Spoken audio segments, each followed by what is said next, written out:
Hello friends, welcome to home education. આગળના લેક્ચરમાં આપણે ગણ વિશે માહિતી મેળવી.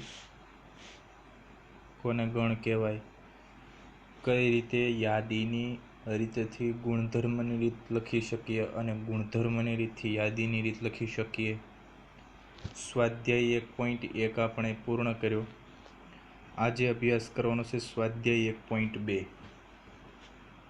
તો આપણે એવા દાખલા ગણ્યા કે નીચેના ગણને યાદીની રીતે લખવું, ગુણધર્મની રીતે લખવું. તો હવે તેનો બેઝમાં ઉપયોગ કરીને કંઈક નવા અલગ દાખલા ગણવાના છે. તો જોઈએ સ્વાધ્યાય 1.2. પ્રશ્ન નંબર 1 એવો છે: નીચેનામાંથી કયા ગણ ખાલી ગણના ઉદાહરણ છે? ખાલી ગણ, હું તમને થોડીક માહિતી આપી દઉં. ખાલી ગણ કોને કહેવાય?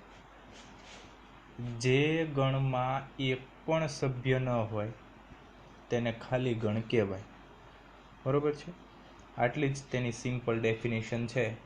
જે ગણમાં એક પણ સભ્ય ન હોય તેને ખાલી ગણ કહેવાય. તો પ્રશ્ન નંબર 1 એવો છે કે 2 વડે વિભાજ્ય અયુગ્મ પ્રાકૃતિક સંખ્યાનો ગણ. સવાલ ધ્યાનથી સમજો. 2 વડે વિભાજ્ય હોય, બરોબર છે, અયુગ્મ પ્રાકૃતિક સંખ્યાનો ગણ. તો આપણને અમુક શબ્દના અર્થનો સમજણ હોવી જોઈએ કે પ્રાકૃતિક સંખ્યાનો ગણ કોને કહેવાય. એ મેં તમને કીધું હતું પહેલા જ લેક્ચરમાં. પ્રાકૃતિક સંખ્યાનો ગણ કેપિટલ N 1, 2, 3, 4 થી ઇન્ફાઇનાઇટ સુધીની ધનપૂર્ણાંક સંખ્યાઓ બધી જ તેમાં આવે. અયુગ્મ કોને કહેવાય? તો કે એકી સંખ્યા 1, 3, 5, 7 આવી બધી સંખ્યાને અયુગ્મ કહેવાય. તે પણ કેવી હોવી જોઈએ? 2 વડે વિભાજ્ય. વિચારો, અયુગ્મ સંખ્યા અને 2 વડે વિભાજ્ય શક્ય છે નહીં. યુગ્મ પ્રાકૃતિક સંખ્યા જ 2 વડે વિભાજ્ય છે. યુગ્મ હોય, બેકી સંખ્યા હોય તે જ 2 વડે વિભાજ્ય થાય. અયુગ્મ સંખ્યા છે તે 2 વડે વિભાજ્ય થાય નહીં. તો આ ગણમાં આપણને એક પણ સભ્ય એવો મળશે નહીં જે 2 વડે વિભાજ્ય હોય. તેથી આપેલ ગણ છે તે ખાલી ગણ છે. આપણને પ્રશ્નમાં શું પૂછ્યું? ખાલી ગણના ઉદાહરણ છે કે નહીં?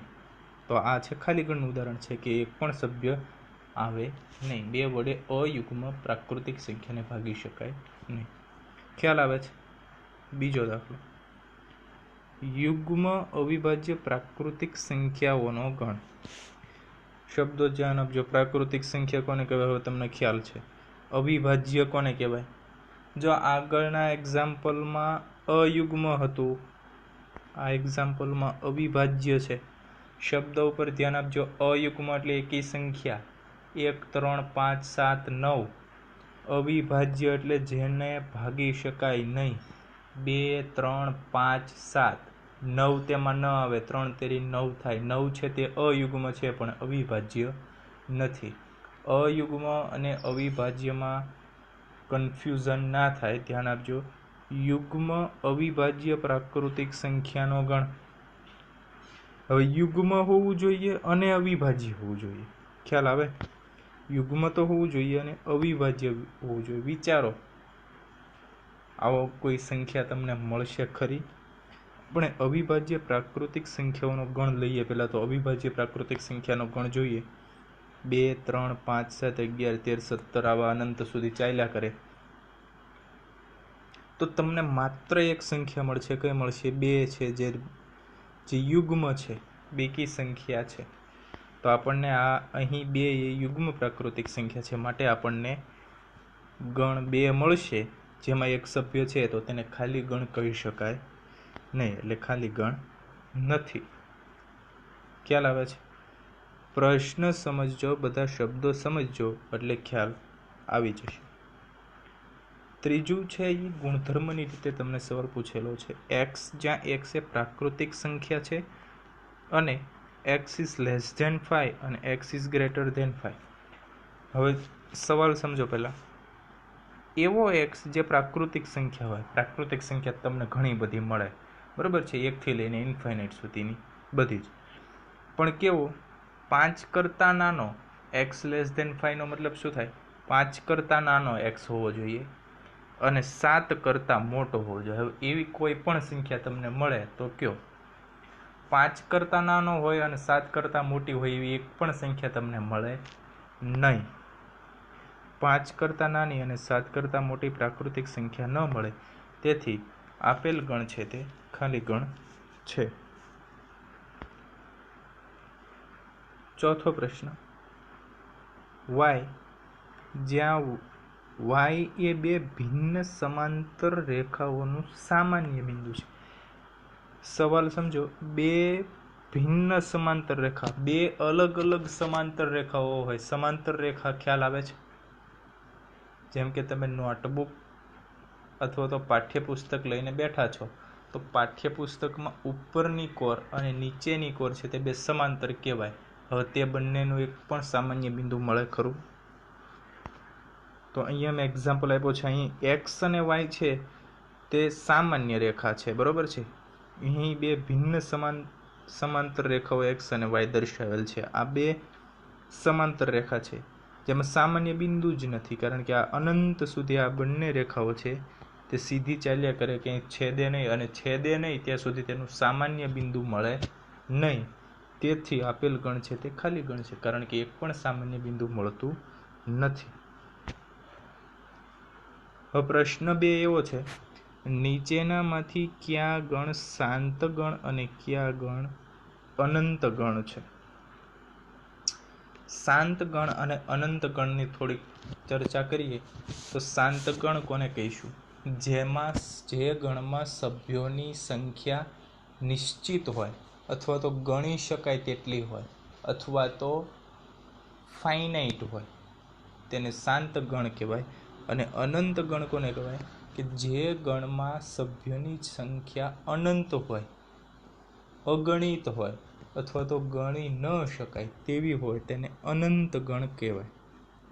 બરાબર? ઉદાહરણ આપું તો અનંત ગણ એટલે પ્રાકૃતિક સંખ્યાનો ગણ. પ્રાકૃતિક સંખ્યાનો ગણ તમે લ્યો તો 1 થી શરૂ થાય, 1 2 3 અપ ટુ ઇન્ફાઇનાઇટ. હવે ઇન્ફાઇનાઇટ કઈ સંખ્યા છે તમને ખબર નથી, એટલે તે અનંત ગણ કહેવાય. શાંત ગણ કોને કહીશું? 100 થી નાની પ્રાકૃતિક સંખ્યાનો ગણ. આવું મેં એક પ્રશ્ન પૂછ્યો, 100 થી નાની પ્રાકૃતિક સંખ્યાનો ગણ, તો ગણમાં કયા સભ્યો આવશે? 1 2 3 અપ ટુ 99 સુધી. તો મને ખબર પડી છેલ્લો સભ્ય 99 છે, મતલબમાં હું તેને ગણી શકું, તો તેને શાંત ગણ કહેવાય. એવા જ દાખલા થોડાક છે તે જોઈએ એટલે વધારે ખ્યાલ આવે. પહેલો પ્રશ્ન એવો છે, વર્ષના મહિનાઓનો ગણ. વર્ષના મહિનાઓનો ગણ. હવે વર્ષના મહિનાઓ તો તમે જાણો છો, આ ત્રીજો સવાલ છે મહિનાઓ ઉપર. સ્વાધ્યાય 1.2 1.1માં એક સવાલ હતો, 1.2માં એક સવાલ, અને 1.1માં 2 સવાલ હતા. 1.2માં આ ત્રીજો સવાલ છે વર્ષના મહિનાઓનો ગણ. વર્ષના મહિના તમને ખબર છે કેટલા હોય? 12. બરાબર? આ મેં 12 મહિનાના નામ લખેલા છે. તો આ છે ને તમે ગણી શકો, સભ્ય સંખ્યા લિમિટમાં છે, તો આ કેવો ગણ કહેવાય? શાંત ગણ કહેવાય. ખ્યાલ આવે? બીજો પ્રશ્ન, 1 2 3 અપ ટુ ઇન્ફાઇનાઇટ પ્રાકૃતિક સંખ્યાનો ગણ આપેલો છે. હવે જો આમાં છેલ્લે કઈ સંખ્યા છે તમને ખબર નથી. ઇન્ફાઇનાઇટ છે, ઇન્ફાઇનાઇટ એટલે કઈ સંખ્યા ખબર નથી. 1000 હોય, 2000 હોય, 10,000, કરોડ, લાખ, ખબર નથી, માટે આ અનંત ગણ છે. ખ્યાલ આવે? શાંત અને અનંત સાવ સિમ્પલ છે. ત્રીજો, 1 2 3 અપ ટુ 99 અને 100. તો આમાં તમને ખ્યાલ આવી જશે કે આને હું ગણી શકું, અથવા તો આ ફાઇનાઇટ છે, છેલ્લા સભ્ય મને ખબર છે, તો આ કેવો છે? શાંત ગણ છે. ચોથું, 100 કરતાં મોટા ધન પૂર્ણાંકોનો ગણ. હવે જો 100 કરતાં મોટા ધન પૂર્ણાંકો તમને ખબર છે, 100 થી મોટા કયા આવે? 101 102 103. ક્યાં સુધી આવે તે મને ખબર નથી, બધા 100 કરતાં મોટા જ આવે, તો આ છે અનંત ગણ. આ જ પ્રશ્ન આમ પૂછ્યો હોય, 100 કરતાં નાના પૂર્ણાંકોનો ગણ. તો પૂર્ણાંકોનો ગણ તો 100 કરતાં નાના તો માઇનસ વાળા આવે ને, -1 -2 ટુ માઇનસ ઇન્ફાઇનાઇટ, તો માઇનસ ઇન્ફાઇનાઇટ સુધી જાય, તો પણ અનંત ગણ કહેવાય. પણ આમ પૂછ્યું હોય કે 100 કરતાં નાની પ્રાકૃતિક સંખ્યાનો ગણ, તો 100 કરતાં નાની પ્રાકૃતિક સંખ્યા 1 થી 99 આવે, તો તે શાંત થાય, પરંતુ 100 કરતાં મોટા ધન પૂર્ણાંકનો ગણ છે તે અનંત ગણ થાય. 5મું, 99 કરતાં નાની અવિભાજ્ય સંખ્યાનો ગણ. 99 કરતાં નાની અવિભાજ્ય સંખ્યાઓનો ગણ. 99 કરતાં નાની અવિભાજ્ય સંખ્યા તમને ખબર છે. અવિભાજ્ય કોને કહેવાય? જેને ભાગી ના શકાય. તો 99 કરતાં નાની હું આ લખી શકું 2, 3, 5, 7, 11 અપ ટુ 97 સુધી. આ બધી જ અવિભાજ્ય સંખ્યા છે. તો આ ફાઇનાઇટ છે, આને હું ગણી શકું. છેલ્લો સભ્ય મને ખબર છે, તો આ શાંત ગણ છે. ખ્યાલ આવે? પ્રશ્ન નંબર 3 એવું કે નીચેનામાંથી કયા ગણ શાંત અને કયા ગણ અનંત છે તે શોધો. બરોબર છે. આગળનો પ્રશ્ન છે તેવો જ પ્રશ્ન છે. આમાં તમને જવાબ આપેલા છે, તમારે કયો શાંત છે અને કયો અનંત છે તે મેળવવાનું છે. એક્સ અક્ષને સમાંતર રેખાઓનો ગણ. એક્સ અક્ષ હોય એને સમાંતર તો હું કેટલી બધી રેખાઓ દોરી શકું. એક પોઈન્ટ આગળ દોરું, 2 point, 3 point, 4 point up to અનંત સુધી જઈ શકું, નીચે પણ જઈ શકું. તો એક્સ અક્ષને સમાંતર રેખા હું 0, 1, 0, 2, 0, 4 અપ ટુ અનંત બિંદુમાંથી પસાર થતી રેખાઓ લઈ શકું. આવી જ રીતે 0, -1, 0, -2, 0, -3, 0, -4 નીચે પણ અનંત સુધી લઈ શકું. તો આ છે એ કેવો કહેવાશે? અનંત ગણ છે. બરોબર છે, જેની કોઈ સીમા છે નહીં. બીજો, અંગ્રેજી મૂળાક્ષરોનો ગણ. તો અંગ્રેજી મૂળાક્ષરો કેટલા છે તમને ખબર છે? I think 26. તો તેને હું ગણી શકું, અથવા તો તે લિમિટમાં છે. છેલ્લો સભ્ય હું જાણું છું, તો આને કેવો કહીશ? શાંત ગણ છે. ત્રીજું, 5ની ગુણિત સંખ્યાઓનો ગણો. 5ની ગુણિત તો કેટલી બધી હોય? અનંત હોઈ શકે. 5, 10, 15, 20, 25, 30 ઇન્ફાઇનાઇટ સુધી. તો છેલ્લો સભ્ય મને ખ્યાલ નથી, અથવા તો અનંત છે, એટલે અનંત ગણ છે. ચોથું, પૃથ્વી પર વસતા પ્રાણીઓનો ગણ. વિચારો આ પ્રશ્ન. ફાઇનાઇટ આવશે, ઇન્ફાઇનાઇટ આવશે. શાંત ગણ છે, કારણ કે જેટલા બી પ્રાણીઓ હશે કોઈ ફિક્સ આંકડો તો હશે જ. હું એમ તો ના કહી શકું ઇન્ફાઇનાઇટ પ્રાણીઓ છે. જીવજંતુ નથી મેળવવાના. જીવજંતુ અસંખ્ય હોઈ શકે જે આપણે જાણતા નથી, પણ પ્રાણીઓ છે તો પ્રાણીઓ આપણે વાઘ, સિંહ, બકરી, ઘોડો, હાથી, ભેંસ, ઊંટ, બળદ આવા ભલે મોટું પેજ થાય પણ આપણે એટલીસ્ટ ગણી શકીએ કે એટલા છે, તો તે શાંત ગણ છે. 5મું, ઉગમ બિંદુ 0, 0 માંથી પસાર થતા વર્તુળોનો ગણ. આ પહેલા જેવો છે. એક્સ અક્ષને સમાંતર રેખાઓનો ગણ.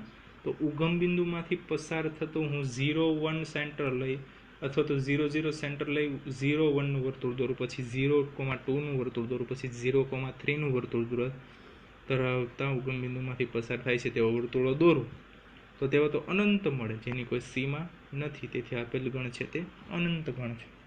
ચાલો, ચોથો પ્રશ્ન એવું કે નીચેનામાંથી નક્કી કરો કે a = b છે કે નહીં. હવે a = b એટલે સમાન ગણ થાય, અથવા તો સામ્ય ગણ પણ તેને કહેવાય. સમાન ગણ કોને કહેવાય? એ ગણમાં જેટલા સભ્યો છે તે જ બી ગણમાં હોવા જોઈએ, તો a = b કહી શકાય, અથવા તો એ અને બી બંને સમાન ગણ છે તેવું કહી શકાય. ગણમાં સભ્યના ક્રમ આડાવળે હોય તો ચાલે. ક્રમ સાથે કોઈ લેવા દેવા નથી, પણ તેટલા જ સભ્ય અને તે જ સભ્ય હોવા જોઈએ. ધારો કે એમાં છે 5,3, 5 અને 3 બે સભ્યો છે. બીમાં 3 અને 5 છે, તો ક્રમ ભલે આડાવળ રહ્યો પણ છે તો 3 અને 5 જ. તો ક્રમને સાથે કોઈ લેવા દેવા નથી. ગણમાં સભ્યની સંખ્યા અને સભ્યો સરખા હોવા જોઈએ. જો દાખલા નંબર 1 જોઈએ, a = ABCD છે, b = DCBA છે. ભલે DCBA છે પણ મૂળ તો છે ABCD જ, કે બીજું કંઈ. તો a = b થાય. ક્રમ સાથે કોઈ લેવા દેવા છે નહીં.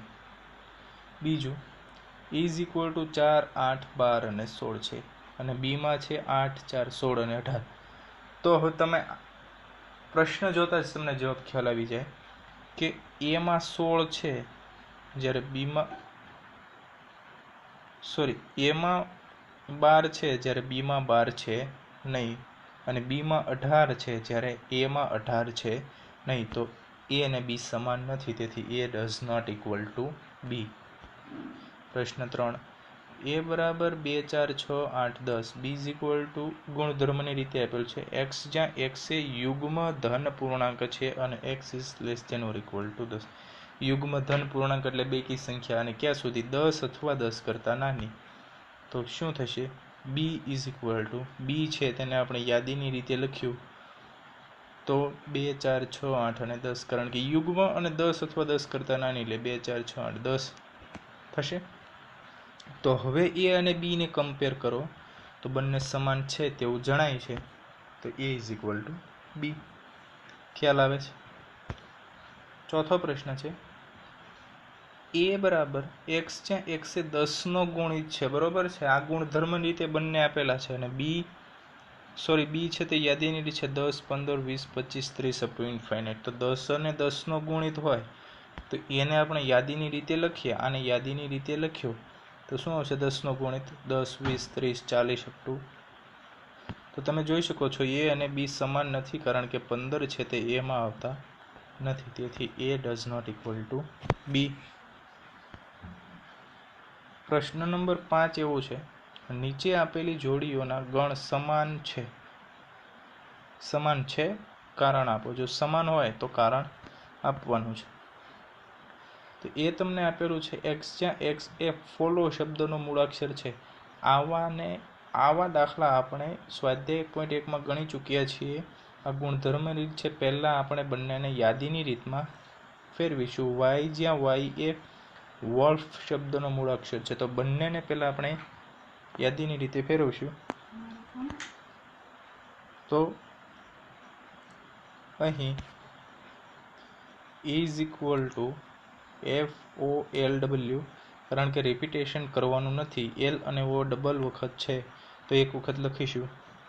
અને બી છે, બીમાં એક પણ રિપીટેશન થતું નથી તો બી પણ તે જ આવશે.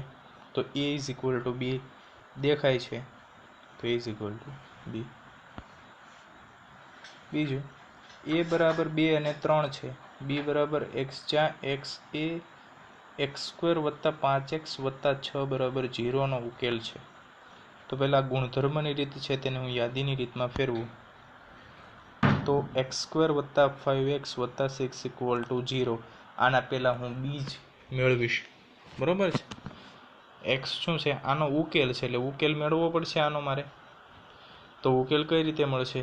આનો આવા બહુપદી છે, ધોરણ 9માં તમે ભણી ગયા, ધોરણ 10માં ભણી ગયા, તો તમને બહુપદી ઉકેલતા આવડવું જોઈએ. તો આનો ઉકેલ હું મેળવું x + 3x + 2 = 0, એટલે x ઇઝ ઇક્વલ ટુ -3 અને x ઇઝ ઇક્વલ ટુ -2 મળશે. તો બીમાં કયા સભ્ય મને મળશે? -2 અને -3. હવે એ મને આપેલો છે 2 3 અને બી મળ્યો -2 -3, જે સમાન નથી, તેથી A does not equal to બી. ખ્યાલ આવે છે? સૌ સહેલું છે, કાંઈ બહુ અઘરું છે નહીં. દાખલા નંબર 6. પ્રશ્ન 6, નીચે આપેલ ગણમાંથી સમાન ગણ પસંદ કરો. સમાન ગણ આગળનો જ પ્રશ્ન છે, બરોબર. આટલા તમને આપેલા છે ગણ A B C D E F G અને H. તો આમાંથી મારે સમાન ગણ મેળવવાના છે કે કયા કયા સમાન ગણ છે. જો બધા જ યાદીની રીતે છે એટલે તમારે જોઈ લેવાનું છે. 2 4 8 અને 12, એક પણ ગણમાં આવા સભ્યો છે? આમાં નથી. આમાં 4 અને 12, 4 12 અને 8 છે, પણ 14 છે, જે આમાં 14 છે નહીં, આમાં ક્યાંય છે નહીં. તો એ છે એક પણ સાથે સામ્યતા ધરાવતો નથી. બીજું 1 2 3 4, ક્યાંય છે 1 2 3 4? અહીંયા છે ડી સાથે, ભલે ક્રમ આડાવાળો છે પણ છે 1 2 3 4, તેથી બી અને ડી જે છે તે સામ્યતા ધરાવે છે, એટલે બી ઇક્વલ ટુ ડી. હવે જો 4 8 12 અને 14 ક્યાંય પણ સભ્ય મેચ થતા નથી. બીજું જોઈએ, આ તો આવી ગયું ડી. ઈ જોઈએ -1 અને 1 જે અહીંયા છે 1 અને -1 ક્રમ આડાવાળો છે પણ સભ્ય તો -1 અને 1 જ છે, તેથી E = G. આ 0 એ છે 0 1 છે જે સરખા નથી, તેથી આપણે સમાન ગણ કઈ આવશે? B એ D ને સમાન છે અને E છે તે G ને સમાન ગણ છે, આવું કહી શકાય. Thank you. તો અહીંયા પ્રશ્ન નંબર 6 પૂરો. તેની સાથે જ સ્વાધ્યાય 1.2 પૂર્ણ. તો લગભગ ઘણું બધું આપણે શીખી ગયા છીએ સ્વાધ્યાય 1માં અને સ્વાધ્યાય 1.2માં. બહુ કંઈ યાદ રાખવાની જરૂર છે નહીં. મોસ્ટ ઓફ બધું તમે આગળના ધોરણમાં ભણીને જ આવ્યા છો, આ બધું શીખેલું જ છે, ખાલી રિપીટ થાય છે. અને આપણે સાયન્સ લીધું છે તો આવું કંઈ અઘરું છે નહીં. તો નેક્સ્ટ લેક્ચરમાં સ્વાધ્યાય 1.3 શરૂ કરીશું. તો તે જોવા માટે ચેનલ સબસ્ક્રાઈબ કરો, જેથી તમને નોટિફિકેશન મળે સ્વાધ્યાય 1.3 આવી ગયો છે. Thank you for watching video.